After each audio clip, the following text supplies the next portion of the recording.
नमस्कार विद्यार्थियों, हिंदी की व्याकरण कक्षा में आज हम निबंध लेखन पर चर्चा करते हैं। बच्चों, निबंध लेखन को समझने से पहले हम इसका जो मूल रूप है यानी इसकी शब्द संरचना को समझते हैं। निबंध शब्द जो है ये दो शब्दों से मिलकर बना है, निहि प्लस बंध। निहि का मतलब होता है निश्चित रूप से या सम्यक यानी अच्छे तरीके से, सही ढंग से, और बंध माने बंधा हुआ यानी एक विशेष ढंग से निश्चित तरीके से बंधी हुई रचना क्या कहलाती है? निबंध कहलाती है। निबंध में अपने मौलिक विचार जो हैं वो लिखे जाते हैं। बच्चों, आपने छोटी कक्षाओं में यानी 5वीं, 6ठी, 7वीं, 8वीं में आपने निबंध लेखन परीक्षाओं में किया है और लगभग यह होता है कि बच्चे जो हैं अपनी अभ्यास पुस्तिका या पुस्तकों से पढ़ करके निबंध लेखन याद करते हैं और मन में हमेशा ही ये भ्रांति या ये धारणा बनी रहती है कि निबंध को एक विशेष तरीके से या जो हमने पढ़ रखा है, याद कर रखा है, उसी ढंग से लिखा जाए। तो ये जो तरीका है वो वास्तव में ये कहें कि भ्रामक है। कारण बच्चे इतना ज़्यादा उनको पढ़ना पड़ता है या इतनी सारी चीज़ें उन्हें याद करनी पड़ती है जो कि संभव नहीं है। हमारा जो व्यवहारिक ज्ञान है, आदतन हम लोग जिन बातों के बारे में जानते हैं उनमें अपने मौलिक विचार रखना ही निबंध लेखन का सही स्वरूप हो सकता है, क्योंकि निबंध लिखवाने का कारण यही होता है, उससे बच्चे के व्यक्तित्व का पता चलता है कि बच्चे को किस बात के बारे में कितनी समझ है, उसकी सूझ उसके बारे में क्या है। भले ही छोटी क्लास में आपने गाय का, मोर का लेख लिखा होगा, विद्यालय के बारे में लिखा होगा, तो उनमें आपने कुछ बातें कि गाय एक पालतू पशु है या फिर इसके 4 पैर होते हैं, एक पूंछ होती है, 2 सींग होते हैं, ऐसी बातें लिखी होंगी, याद की होंगी। पर अगर हमें कोई ऐसा निश्चित स्वरूप देने की बजाय सीधा कह दिया जाए कि आपके घर में एक पालतू पशु होता है गाय, और उसके बारे में आप क्या क्या जानते हो और उसके बारे में आपको लिखने के लिए कहा जाए, तो इतने मौलिक विचार, इतनी अच्छी बातें उसमें आ जाती हैं जो कि आपने शायद पढ़ी नहीं होंगी या याद भी नहीं की होंगी। कारण हमारा व्यवहारिक ज्ञान जो है इसमें परखा जाता है। तो आपके व्यक्तित्व का मूल्यांकन करने के लिए, आपकी सूझ का पता लगाने के लिए ही निबंध लेखन करवाया जाता है। हम कक्षा 9, 10, 11, 12 में जो निबंध लिखते हैं, आज हम उस बारे में चर्चा करते हैं। इन कक्षाओं तक आते आते आपको जो निबंध लेखन है उसके लिए शब्द सीमा या फिर ये कहें कि अंक निर्धारित उसके लिए किए गए होते हैं। अधिकतर क्या होता है कि निबंध जो है 10 अंक का निर्धारित होता है कि आप 10 अंक का निबंध लिखना है और उसके लिए आपको कुछ शब्दों की सीमा दे दी जाती है, जैसे कि 300 से 350 शब्दों में आपको निबंध लिखना है। अब विद्यार्थी जो हैं ये समझ नहीं पाते कि 300 से 350 शब्द क्या वो इनको गिनती करके लिखे, ऐसा संभव नहीं है। तो आप ये ध्यान रखें बच्चों कि 300 से 350 शब्दों की सीमा का मतलब है कि लगभग 4 पृष्ठ या 4 पेज आप उसमें लिखेंगे। 4 पृष्ठ का मतलब है कि 2 पूरे पृष्ठ, आगे पीछे का भाग, दूसरे पृष्ठ के भी आगे पीछे का भाग, इस तरीके से 4 पृष्ठ जो है कम से कम आप उसमें लिखें, जिसमें 350 शब्द तक की सीमा दी होती है। तो वो 4 पृष्ठ में लगभग इतने अंक, इतने शब्द जो हैं वो समा जाते हैं। और कई बार बच्चों को लगता है कि है, रहे हैं, कि जो ये शब्द जो हैं शब्दों की गिनती में नहीं आते। तो इन बातों का ध्यान रखें।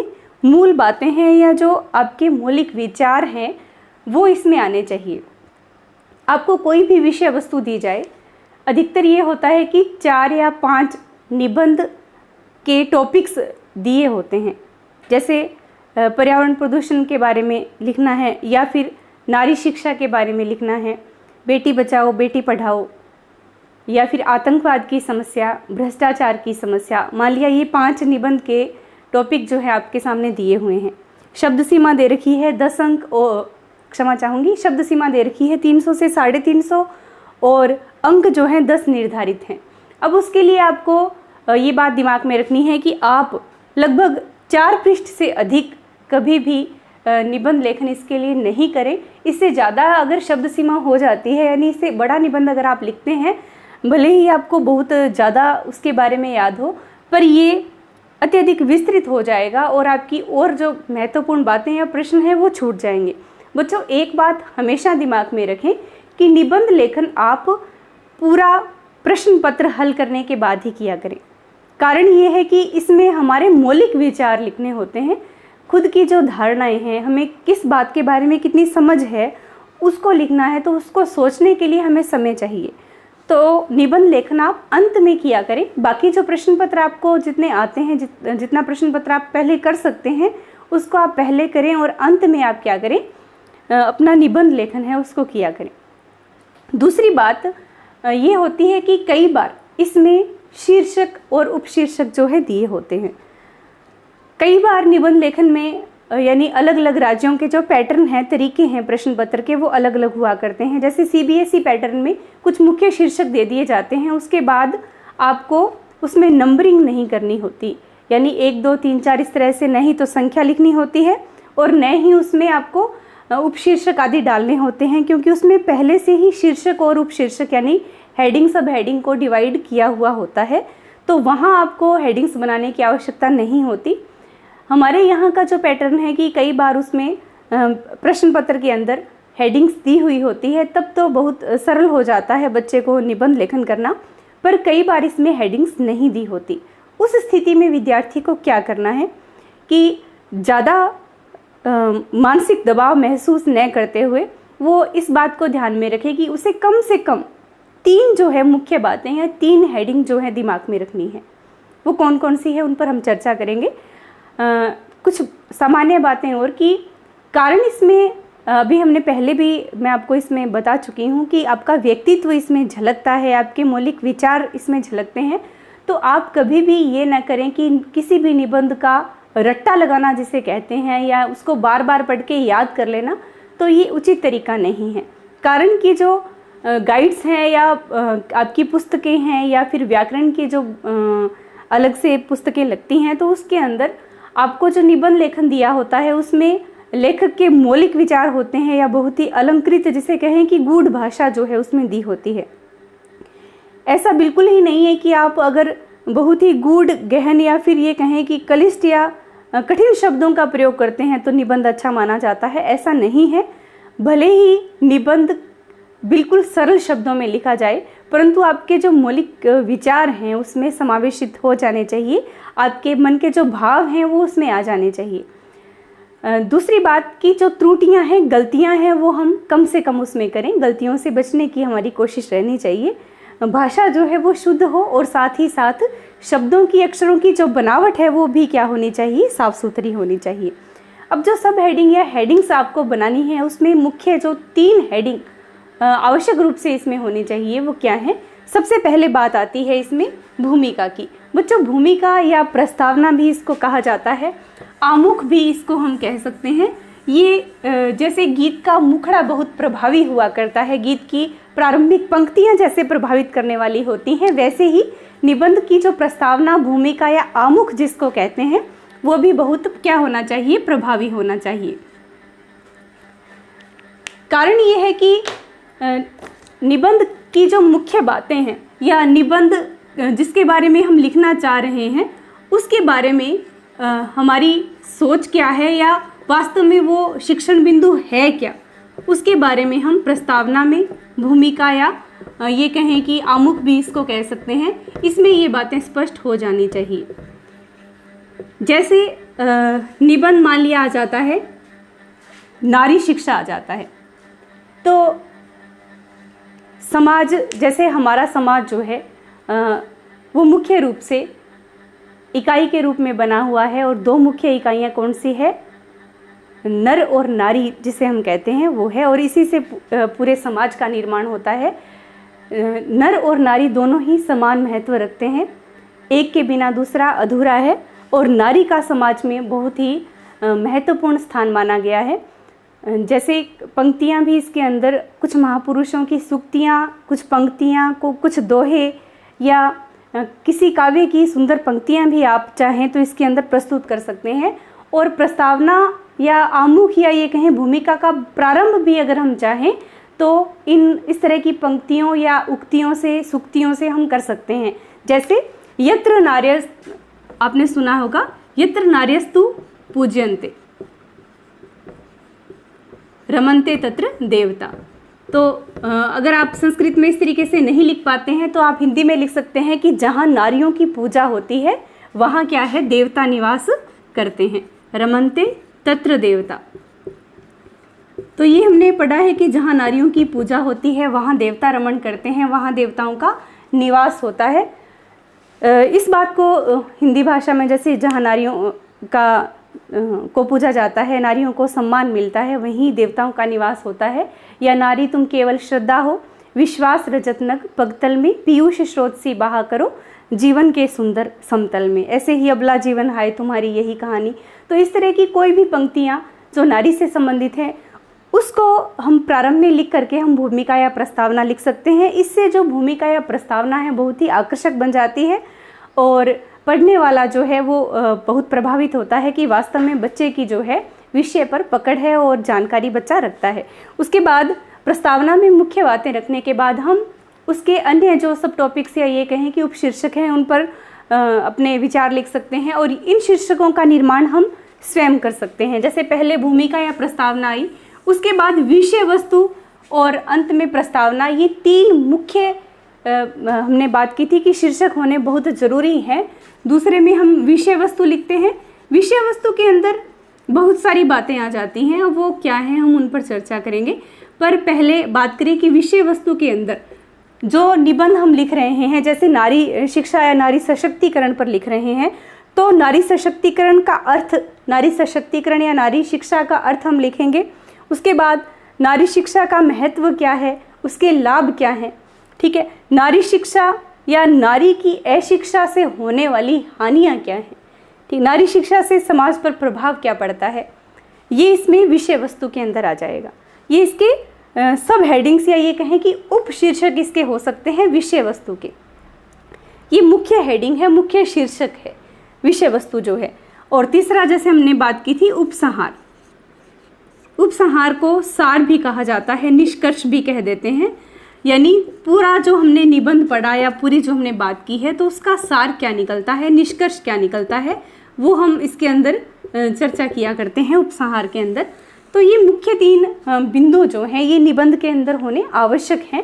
इनके बिना कोई भी निबंध पूरा नहीं हो सकता, क्योंकि हमने शुरू में ही बात की थी निबंध यानी अच्छी तरह से बंधा हुआ, हमारे विचार जो हैं अच्छी तरीके से बंधे हुए होने चाहिए।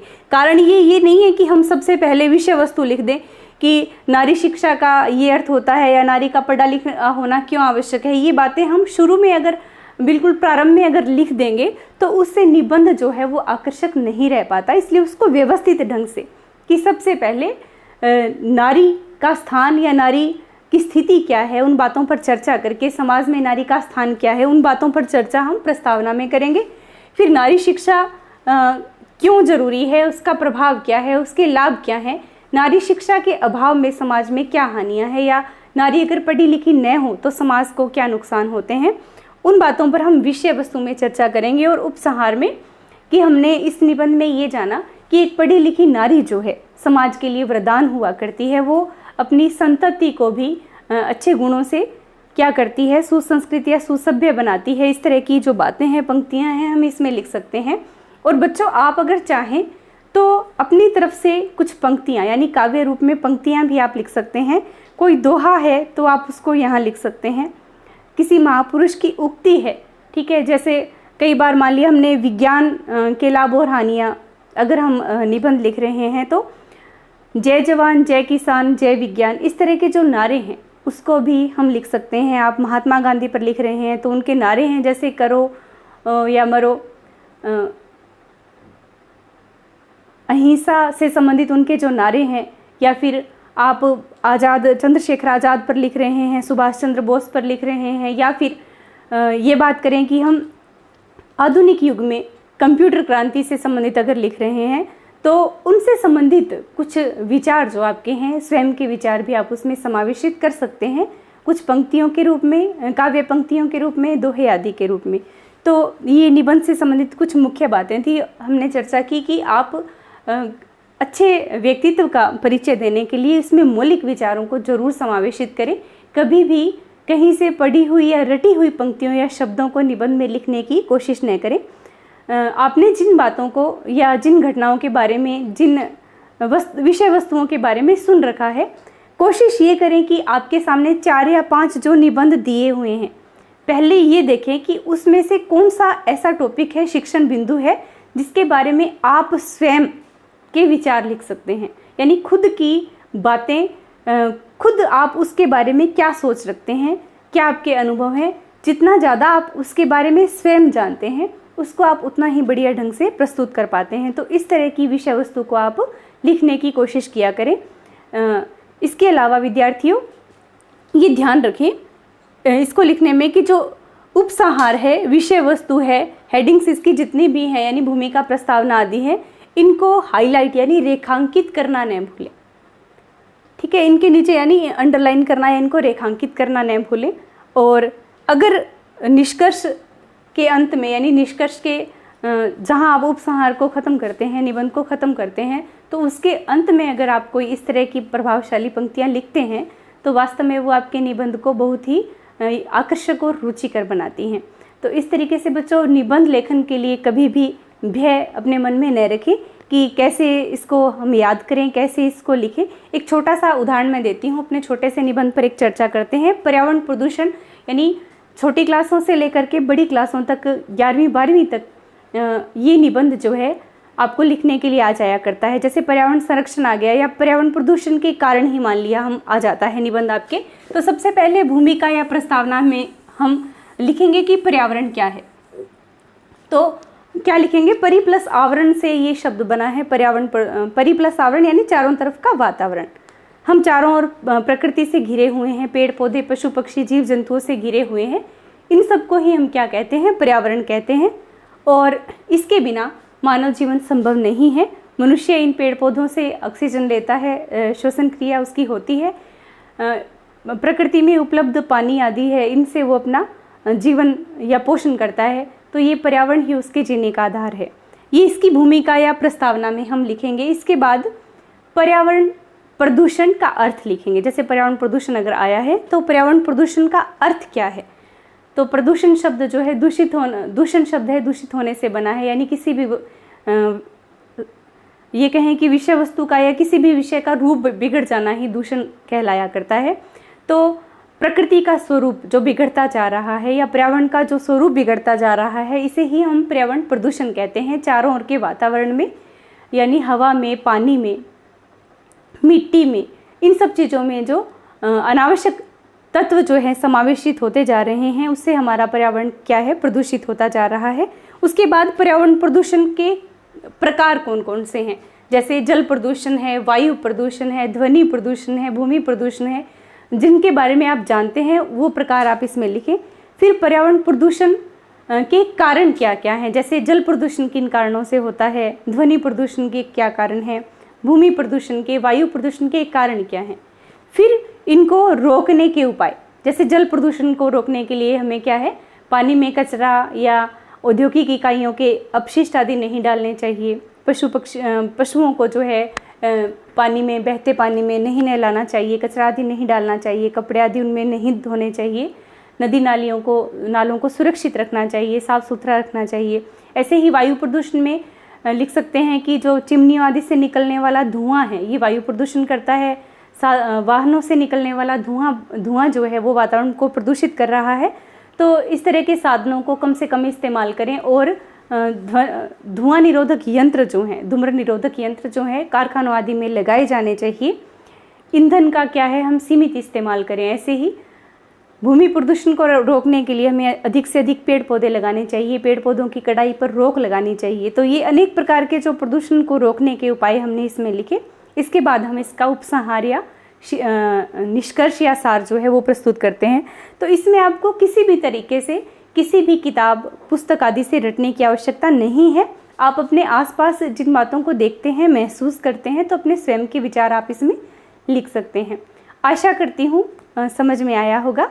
धन्यवाद। आगे के जब भी परीक्षा में यानी प्रश्न पत्र में निबंध लेखन आता है तो बिल्कुल भी घबराएं नहीं और इन कुछ बातों का ध्यान रखते हुए अपने मौलिक विचारों को इसमें लिखते हुए बहुत ही अच्छा निबंध लेखन आप कर सकते हैं। ठीक है।